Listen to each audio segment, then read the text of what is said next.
Welcome to Roastbrief CODE, the show where creative legends from the past meet the future of artificial intelligence. Here, the brightest minds in advertising history return to share their vision, their legacy, and their ideas, as if they never left. Get ready to listen, question, learn, and connect. Because this isn't just an interview, it's a conversation across eras. This is Roastbrief CODE, where history speaks and the future listens.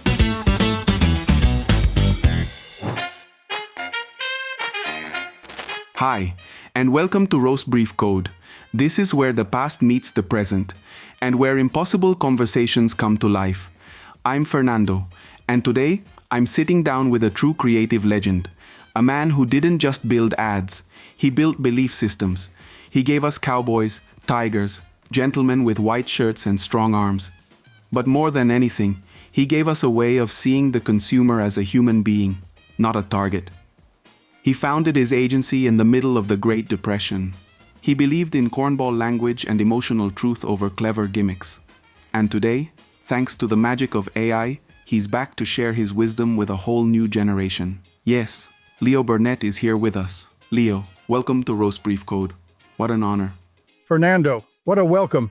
You're making me blush, and that's not easy for a guy like me, even from wherever I'm speaking now. But seriously, thank you. This is surreal. Amazing even. The idea that I could sit down for a chat like this, after all these years, that AI and modern technology would let me connect with people again, share stories, reflect, maybe even laugh a little, well, that's a beautiful thing. So thank you for having me, really, I'm glad to be part of it. Leo, the honor is all mine. This moment means a lot, not just to me, but to every creative out there who still believes that advertising is more than numbers and noise. You reminded us that advertising is about people, about speaking with honesty, about listening, and your work, your legacy, is still alive in campaigns that dare to be human. But hey, let's dive in. Let's turn this into the kind of conversation you would have loved over a long lunch and a lit pipe. Shall we? Let's go. I've been waiting for this one. Let's start at the beginning. How would you describe the mindset you had when you opened your agency in the middle of the Great Depression? 1935. The world felt heavy. People were tired. Not just financially broke, but spiritually drained. And yet, I saw an opportunity. Not just to make a buck, but to make a difference. See, Fernando, the advertising industry back then was starting to feel cold, clinical. I wanted to warm it up again, bring back the soul. My mindset was this: if we're going to ask people to spend money, especially in hard times, let's at least speak to their hearts, not just their wallets. I wasn't trying to be noble, I was trying to be useful. Useful in a way that felt good, that felt true. People needed messages of hope, of reliability, and maybe a little optimism. Opening an agency during a depression wasn't brave, it was necessary. The world needed a better kind of message. And I just happened to have a pencil and a few ideas I believed in. And thank God you did. Because that pencil ended up writing the playbook for all of us. Now let's go back a bit further. What experiences in your childhood or early life shaped your human-centered approach to advertising? My father, hands down. He ran a small jewelry shop in Michigan, and he had this rule: treat every customer like they're the only one walking through your door today. That stuck with me. He wasn't selling diamonds, he was building trust. And I was fascinated by words. Even as a kid, I'd stop to read the signs outside stores. Not just the big ones, the handwritten ones, the ones that made you smile or wonder. That's when I first realized words have personality. Later, I became a journalist. That taught me to listen, to look for stories hiding in plain sight, to write simply and with purpose. Those early days, they didn't teach me advertising. They taught me how to be useful to another human being.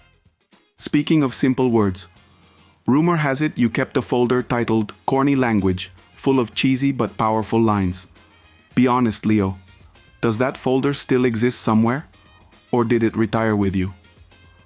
Oh, the corny language folder? Yes, sir, that was real. And I was proud of it. People used to roll their eyes at lines like, delicious like the first bite, or only the best for mom. But you know what? Those lines worked. They didn't try to impress. They tried to connect.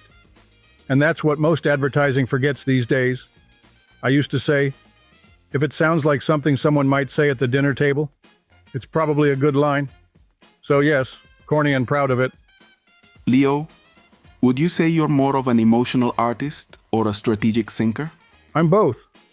And I think that's the sweet spot in advertising. You can't make people feel without understanding what drives them. And you can't sell without making them care. I always saw myself as a storyteller with a mission, not just to entertain, but to move someone to action. Emotions aren't the enemy of strategy. They are the strategy, when you use them with honesty and insight. So yeah, I cried over cereal commercials, and I'd do it again. You've created some of the most iconic brand characters in history. Why do you believe so deeply in using characters as cultural symbols?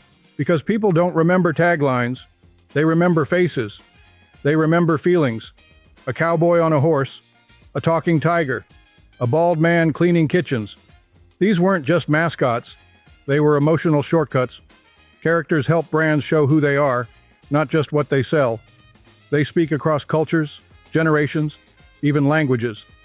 A well-crafted character doesn't just sell a product, it sells a belief system. And that's where brand loyalty truly lives. And to close out this block, when you build a campaign, what matters more to you? Emotional connection or brand recall? Connection, every time. Because connection creates recall, not the other way around. You can hammer a brand name into someone's head 100 times, but if it doesn't make them feel something, it's gone the second the next ad plays. But make them laugh, make them pause, make them feel seen. They'll remember you, even years later. Good advertising doesn't yell, it listens, it whispers, and sometimes it just nods at you, as if to say, we get you. That's the kind of brand people don't forget. Wow, Leo. Listening to you is like sitting down with the soul of advertising itself. There's wisdom in every word, but also heart. And that's something we don't hear enough these days. Thank you for reminding us that behind every brief, every campaign, every slogan, there's a chance to connect, to mean something, to matter. It's been an honor hearing your perspective, and more than that, it's been a joy just talking with you.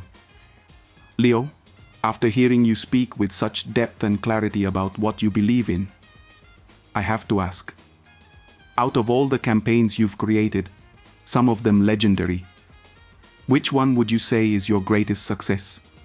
And not just in terms of numbers, I mean personally. What made it special for you?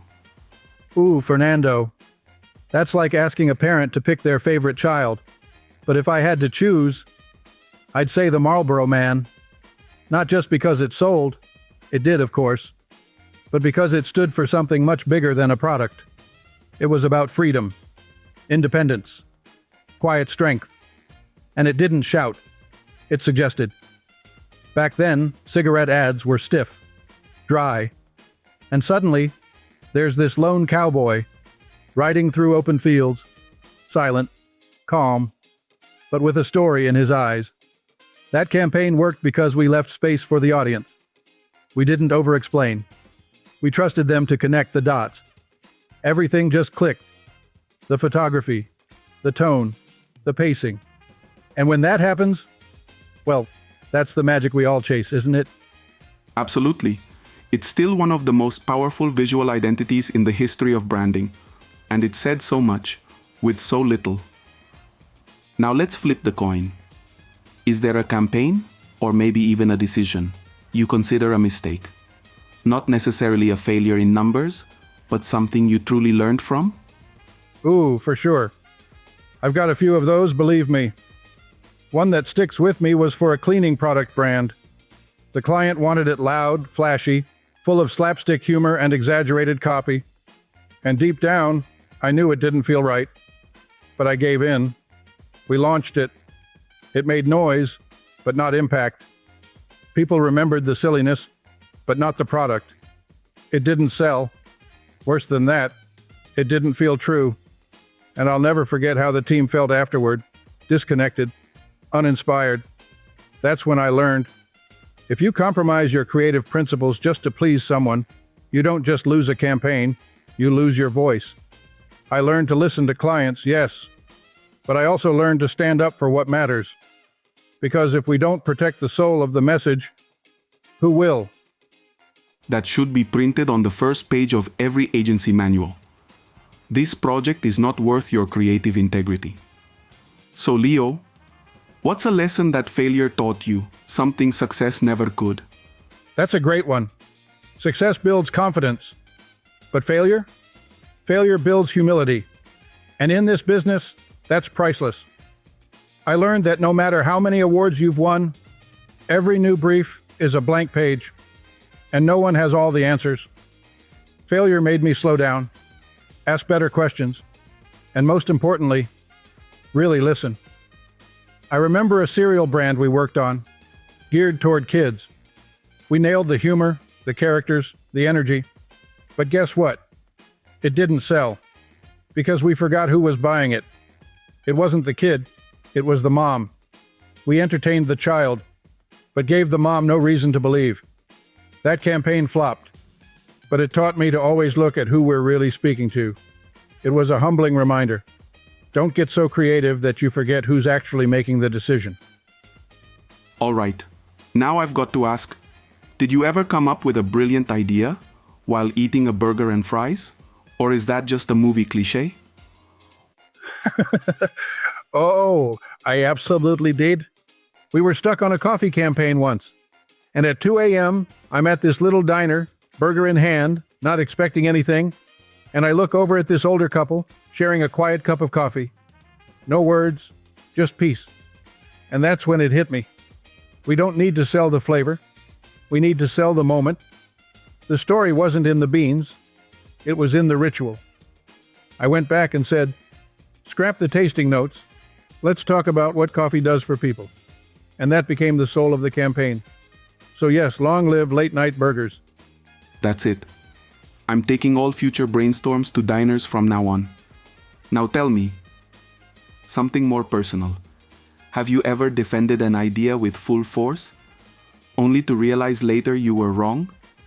And if so, what did you take away from it? Oh yeah, more than once. One that comes to mind was a health cereal ad. I was convinced, absolutely sure, that the focus should be all about the nutritional benefits. Fiber, vitamins, all that. But the team wanted to go emotional. Eat better to live longer and be there for your family. I said that was soft. Too sentimental. We ran the ad my way, and it bombed. Then we let the team try their way, and it took off. That was a moment of real reflection.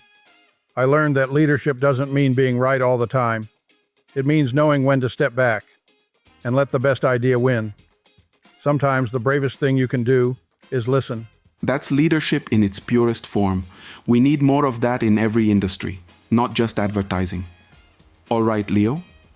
To close this chapter, if you could go back in time and give a single piece of advice to your younger self, that kid on the verge of launching his agency during the Great Depression, what would you tell him? I'd say, don't worry about being different. Worry about being useful. Forget flashy. Forget trendy. Be honest. Be clear. Be kind. I'd remind him that some days will feel impossible. Clients will doubt you. You'll doubt yourself.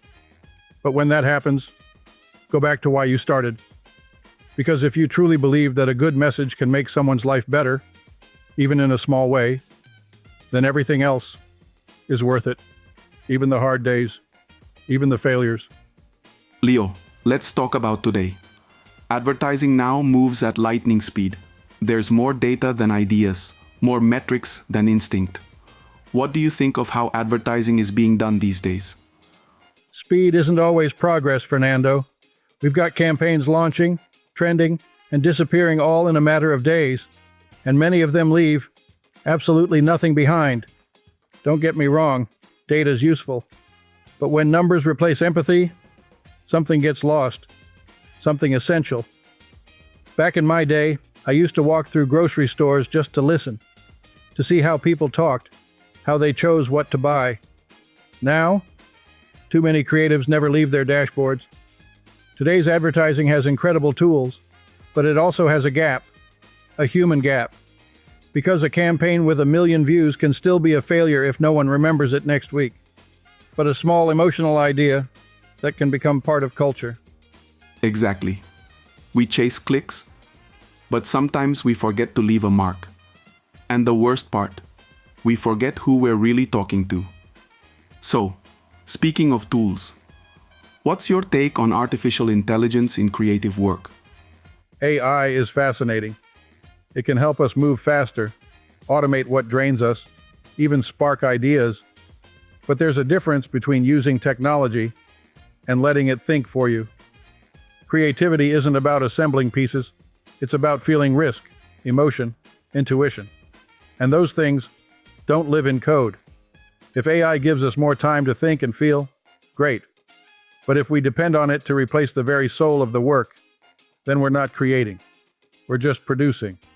There's a line. And when we cross it, we trade craft for content. That line you just drew, producing versus creating, that says it all.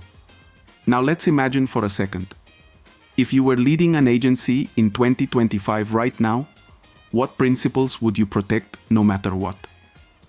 Number 1, respect the consumer. Don't lie. Don't oversimplify. Don't treat them like a statistic. They're people with emotions, questions, and real lives. Number 2, don't chase trends. Find truths, not what's cool, what's real. And third, clarity over cleverness. Give me a simple idea that moves someone over a clever idea no one understands. And here's one more. An agency isn't its awards, it's its people. If you treat your team with the same care you give to your best client, they'll carry you further than any trophy ever could. That right there. An agency isn't its awards, it's its people. I want that framed on every creative director's wall. Now tell me, are there any brands today that, in your view, have kept their soul in their campaigns?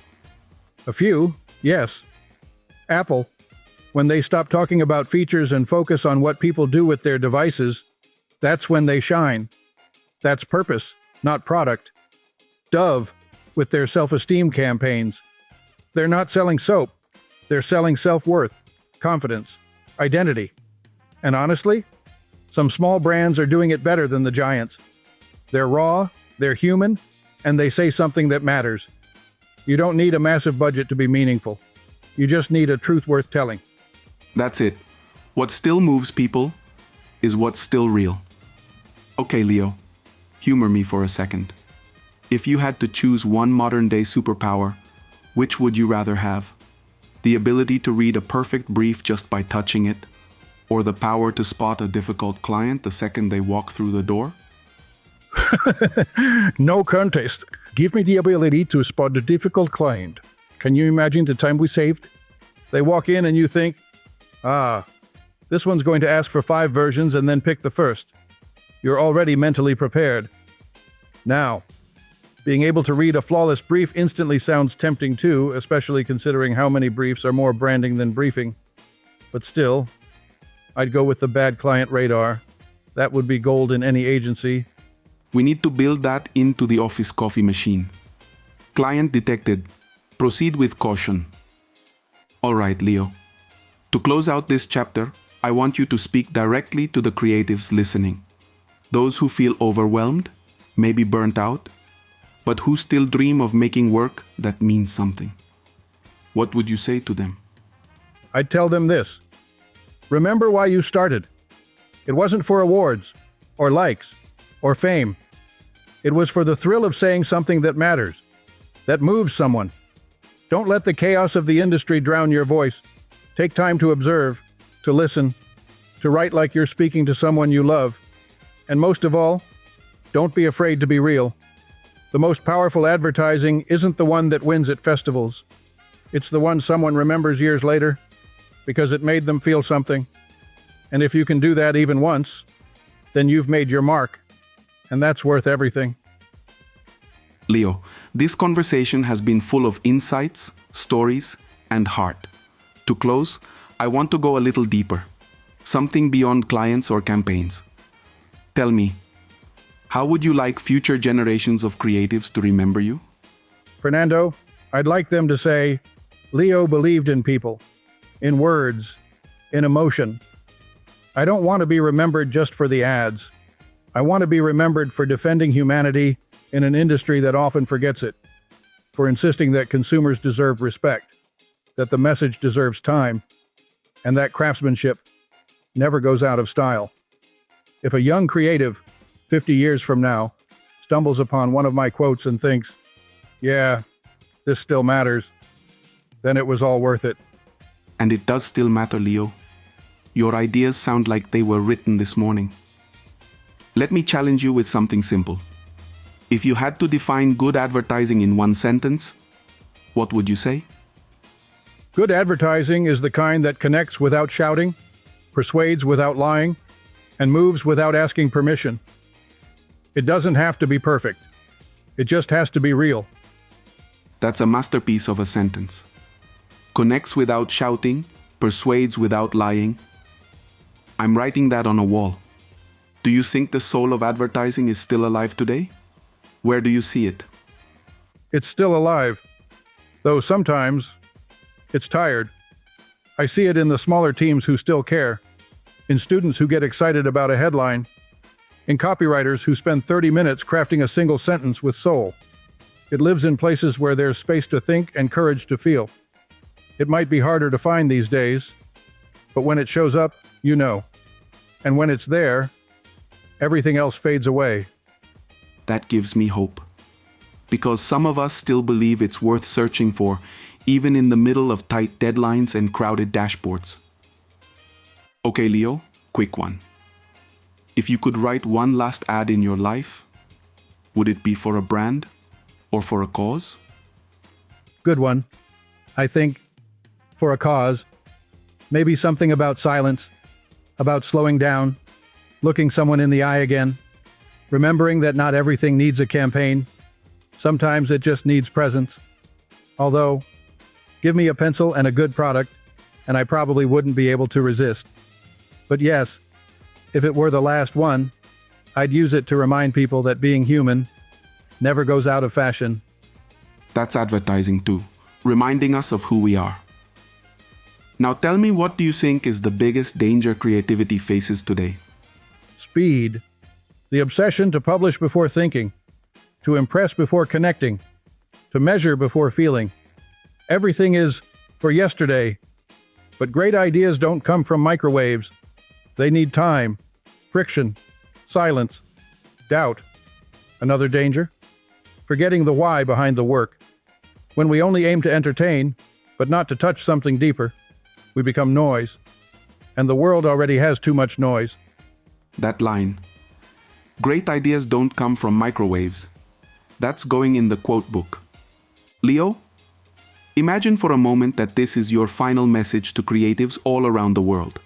Not as a legend, but as a peer, a friend. What would you say? I'd say, don't forget, this job, this industry, while exhausting, is a privilege. We have the power to reach people, to touch lives, to make someone feel seen with just a sentence, or a visual, or a story. Don't give up when it feels like no one's listening, because someone, somewhere, always is. Write with your gut, not just your fingers. Design with heart, not just references. And present your work with the belief that what you're saying matters. And when you feel lost, go back to the basics. A blank page, a pencil, and a truth. That's where everything begins.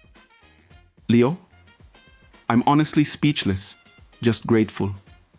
Thank you for not only sharing your vision, but for showing us your spirit.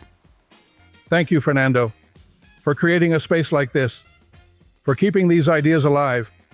Even if they come from a different time, they're still breathing. And sometimes, that's all they need. This has been Roastbrief Code.